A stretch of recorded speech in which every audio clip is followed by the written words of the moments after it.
Père et du Fils et du Saint-Esprit. Amen. La paix de Jésus soit dans votre maison, sa paix et sa joie. On est dimanche. Nous fêtons comme chaque dimanche ta résurrection, bien-aimé Jésus. Alléluia. Alors, nous lisons la parole, l'évangile du jour qui sera lu à la Sainte Messe. Que ta parole, ô Jésus, rentre dans mon esprit, que ma bouche proclame ta parole et que mon cœur accueille ta parole. Dans le contexte, Jésus est en pleine discussion. Voilà, le contexte de la parole du jour est en pleine discussion dans la synagogue. Et il nous est précisé, donc c'est Saint Matthieu chapitre 22, au verset 33, « Une foule de gens écoutaient Jésus et ils étaient frappés de son enseignement. » Et la parole commence du verset 34 au verset 40. Mais il est important de bien comprendre le contexte où Jésus s'exprime. Quand les pharisiens apprirent que Jésus avait fermé la bouche aux Sadducéens, ils vinrent en groupe. Les Sadducéens. Qui sont les Sadducéens? Les Sadducéens, c'est un groupe religieux qui ne reconnaissait pas la tradition orale, contrairement aux pharisiens. Donc ils étaient en dispute perpétuelle, permanente avec les pharisiens, qui considéraient donc les écrits et la tradition orale. Donc, des grosses têtes de la religion, on va dire ça comme ça. Je poursuis. Donc, je recommence. Quand les pharisiens apprirent que Jésus avait fermé la bouche aux Sadducéens, ils vinrent en groupe. Et l'un d'eux voulut mettre Jésus à l'épreuve avec cette question. « Maître, quel est le grand commandement de la loi ?» Jésus lui dit, « Tu aimeras le Seigneur ton Dieu de tout ton cœur, de toute ton âme et de tout ton esprit. Voilà le premier commandement. Il y en a un deuxième tout à fait pareil. Tu aimeras ton prochain comme toi-même. Toute la loi et les prophètes tournent autour de ces deux commandements. » Amen. Merci Jésus pour ta parole. Alléluia. Alors déjà, ça nous rappelle quelque chose. On nous dit les pharisiens vinrent en groupe.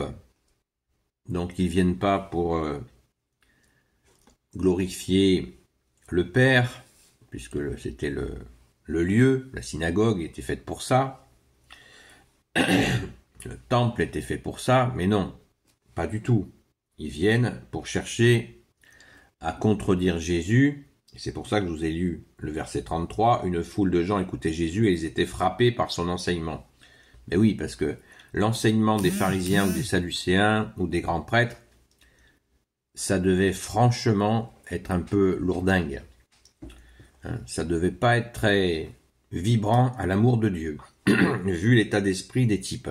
D'ailleurs, on se fait régulièrement, nous catholiques, agresser par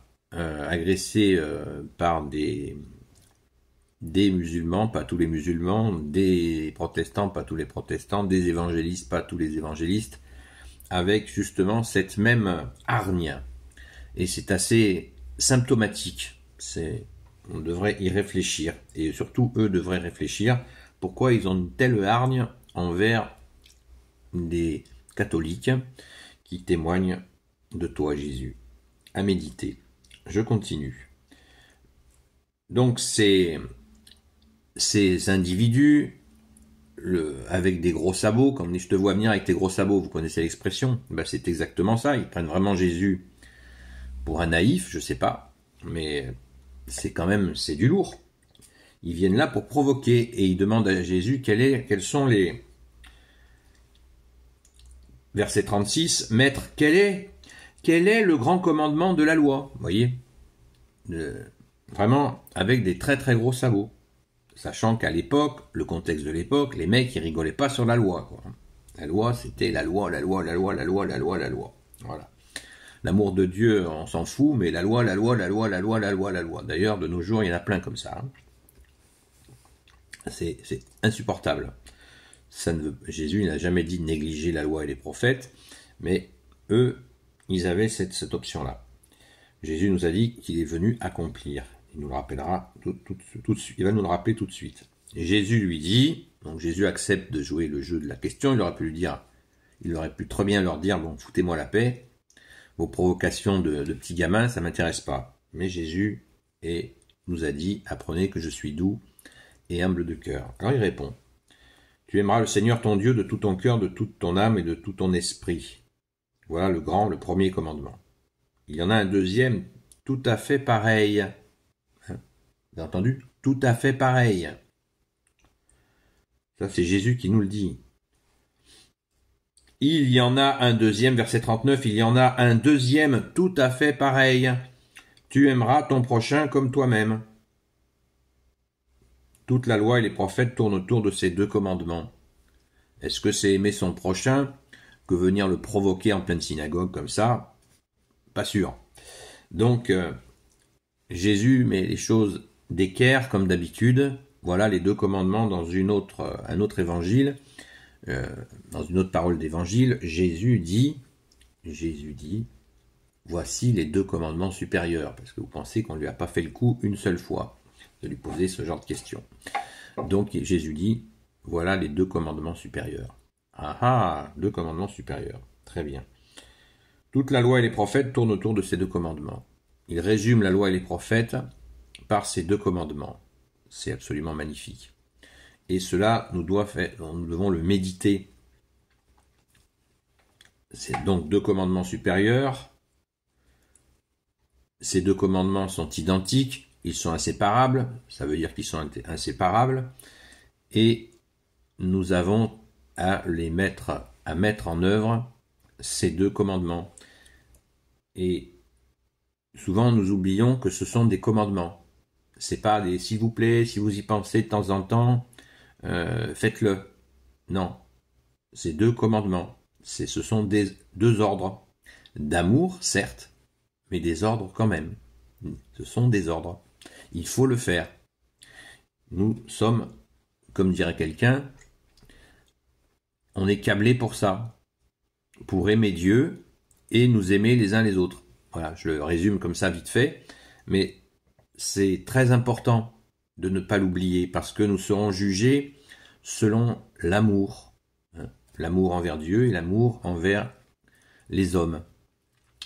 Les femmes, les enfants, quand on dit les hommes, c'est tous les humains. Merci Jésus.